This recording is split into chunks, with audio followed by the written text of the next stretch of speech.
महालक्ष्मी व्रत कथा। प्राचीन काल की बात है। एक गांव में एक ब्राह्मण रहता था। वह ब्राह्मण नियमानुसार भगवान विष्णु का पूजन प्रतिदिन करता था। उसकी भक्ति से प्रसन्न होकर भगवान विष्णु ने उसे दर्शन दिए और इच्छा अनुसार वरदान देने का वचन दिया। ब्राह्मण ने माता लक्ष्मी का वास अपने घर में होने का वरदान मांगा। ब्राह्मण के ऐसा कहने पर भगवान विष्णु ने कहा, यहाँ मंदिर में प्रतिदिन एक स्त्री आती है और वह यहाँ गोबर के उपले थापती है। वही माता लक्ष्मी है। तुम उन्हें अपने घर में आमंत्रित करो। देवी लक्ष्मी के चरण तुम्हारे घर में पड़ने से तुम्हारा धन धान्य से भर जाएगा। ऐसा कहकर भगवान विष्णु अदृश्य हो गए। अब दूसरे दिन सुबह से ही ब्राह्मण देवी लक्ष्मी के इंतजार में मंदिर के सामने बैठ गई। जब उसने लक्ष्मी जी को गोबर के उपले थापते हुए देखा तो उसने उन्हें अपने घर पधारने का आग्रह किया। ब्राह्मण की बात सुनकर लक्ष्मी जी समझ गई कि यह बात ब्राह्मण को विष्णु जी ने ही कही है, तो उन्होंने ब्राह्मण को महालक्ष्मी व्रत करने की सलाह दी। लक्ष्मी जी ने ब्राह्मण से कहा कि तुम 16 दिन तक महालक्ष्मी व्रत करो और व्रत के आखिरी दिन चंद्रमा का पूजन करके अर्घ देने से तुम्हारा व्रत पूर्ण हो जाएगा।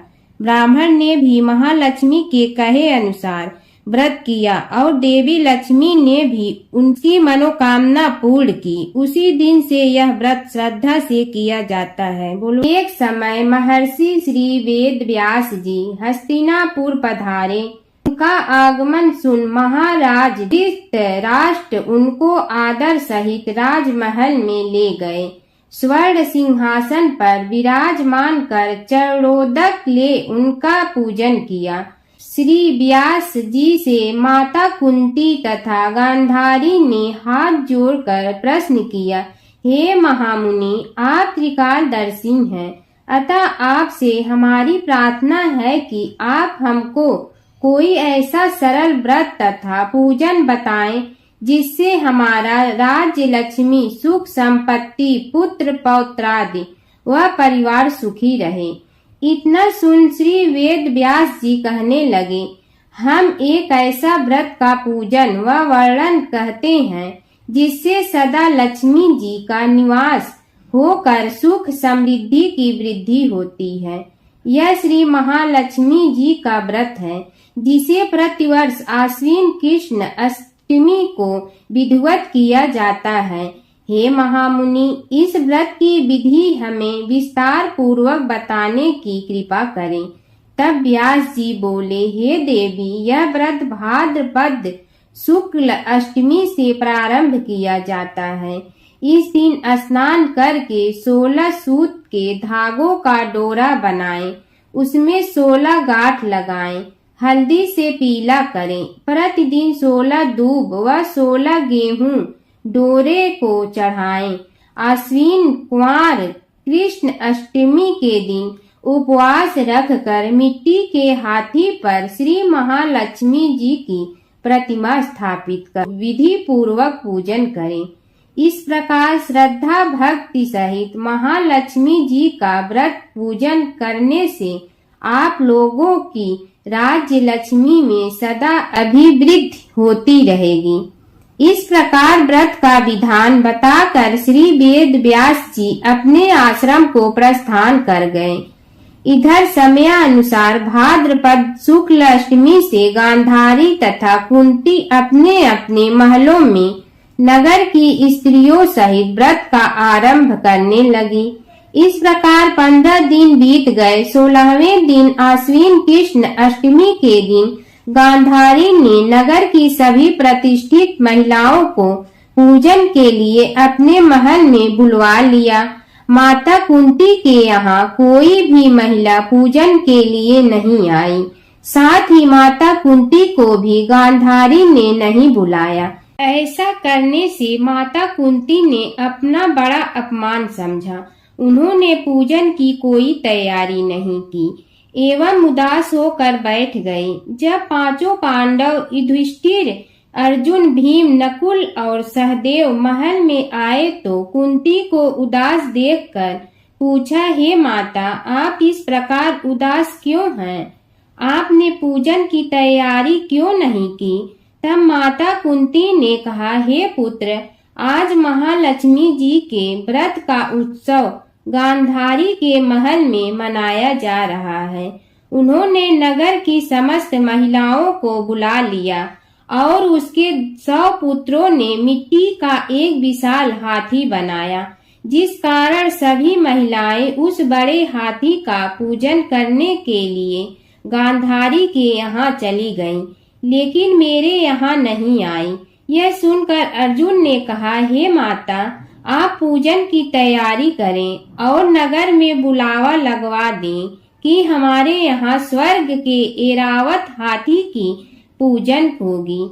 इधर माता कुंती ने नगर में ढिंढोरा पिटवा दिया और पूजा की विशाल तैयारी होने लगी। उधर अर्जुन ने बाण के द्वारा स्वर्ग से ऐरावत हाथी को बुला लिया। इधर सारे नगर में शोर मच गया कि कुंती के महल में स्वर्ग से इंद्र का ऐरावत हाथी पृथ्वी पर उतार कर पूजा जाएगा। समाचार को सुनकर नगर के सभी नर नारी, बालक एवं वृद्धों की भीड़ एकत्र होने लगी। उधर गांधारी के महल में हलचल मच गई। वहां एकत्र हुई सभी महिलाएं अपनी अपनी थालियां लेकर कुंती के महल की ओर जाने लगी। देखते ही देखते कुंती का सारा महल ठसाठस भर गया।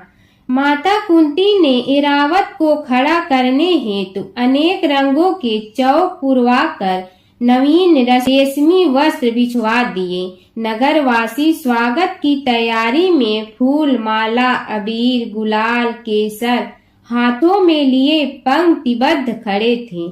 जब स्वर्ग से ऐरावत हाथी पृथ्वी पर उतरने लगा तो उसके आभूषणों की ध्वनि गूंजने लगी। ऐरावत के दर्शन होते ही जय जयकार के नारे लगने लगे।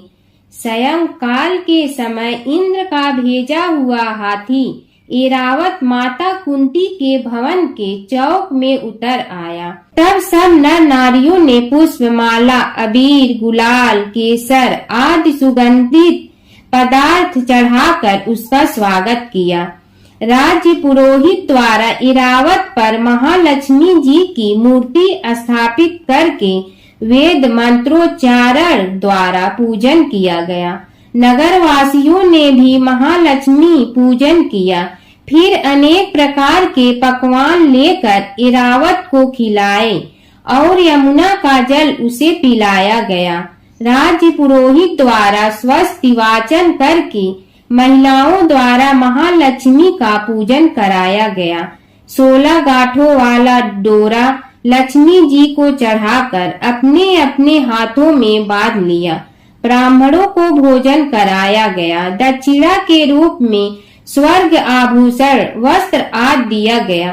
तत्पश्चात महिलाओं ने मिलकर मधुर संगीत लहरियों के साथ भजन कीर्तन कर संपूर्ण रात्रि महालक्ष्मी व्रत का जागरण किया। दूसरे दिन प्रातः राज्य पुरोहित द्वारा वेद मंत्रोच्चार के साथ जलाशय में महालक्ष्मी जी की मूर्ति का विसर्जन किया गया। फिर ऐरावत को विदा कर इंद्रलोक को भेज दिया। इस प्रकार जो स्त्रियां श्री महालक्ष्मी जी का विधि पूर्वक व्रत एवं पूजन करती हैं, उनके घर धन धान्य से पूर्ण रहते हैं तथा उनके घर में महालक्ष्मी जी सदा निवास करती हैं। इससे महालक्ष्मी की यह स्तुति अवश्य बोली। महालक्ष्मी नमस्तुभ्यं नमस्तुभ्यं सुरेश्वरी हरिप्रिये नमस्तुभ्यं दयानिधे। महालक्ष्मी व्रत कथा। पौराणिक कथा अनुसार एक बार भगवान विष्णु मृतलोक यानी भूलोक में गमन करने के लिए निकल पड़े। माता लक्ष्मी ने भी निवेदन किया कि वह भी उनके साथ आना चाहती हैं। भगवान विष्णु उनके स्वभाव से परिचित थे, इसलिए पहले ही उन्हें किया कि मैं आपको एक ही शर्त पर साथ लेकर चल सकता हूँ। माता लक्ष्मी मन ही मन बहुत खुश हुई कि चलो शर्त ही सही, भगवान साथ ले जाने के लिए तो माने। माता फटाक से बोली, मुझे सारी शर्तें मंजूर है। भगवान विष्णु ने कहा, जो मैं कहूँ, जैसा मैं कहूँ आपको वैसा ही करना होगा। माता बोली, ठीक है, आप जैसा कहेंगे मैं वैसा ही करूँगी। दोनों भूलोक पर आकर विचरण करने लगे। एक जगह रुककर श्री हरि ने माता से कहा कि मैं दक्षिण दिशा की तरफ जा रहा हूँ, आपको यहीं पर मेरा इंतजार करना होगा। यह कहकर भगवान विष्णु दक्षिण दिशा की तरफ बढ़ गए।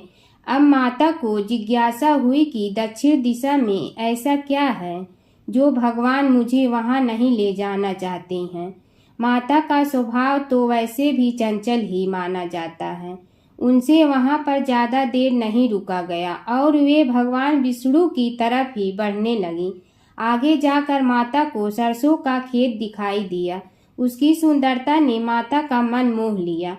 वे फूलों को तोड़कर अपना श्रृंगार करने लगी। इसके बाद वे कुछ ही दूर आगे बढ़ी थी कि गन्ने के खेत उन्हें दिखाई दिए। उन्हें गन्ने चूसने की इच्छा हुई तो गन्ने तोड़कर उन्हें चूसने लगी कि भगवान विष्णु वापस आ गए। सरसों के फूलों से सजी माता लक्ष्मी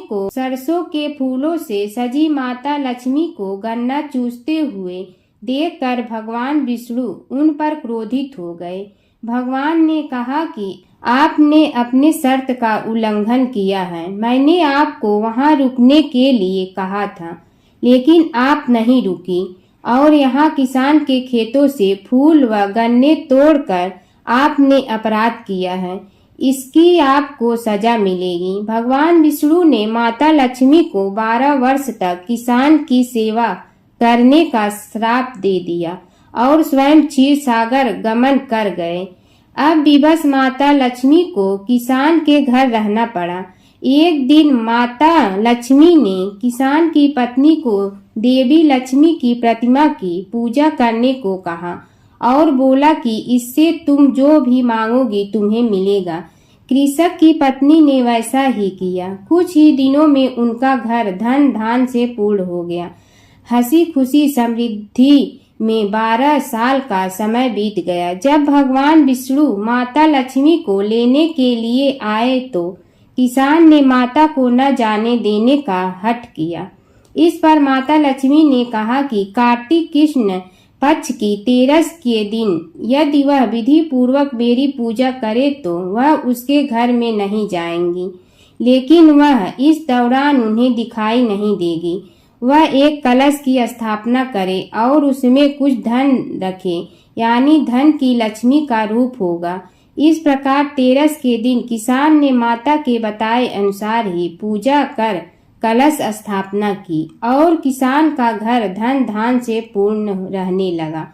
तब से लेकर आज तक धनतेरस पर माता लक्ष्मी की पूजा करने की परंपरा भी चली आ रही है।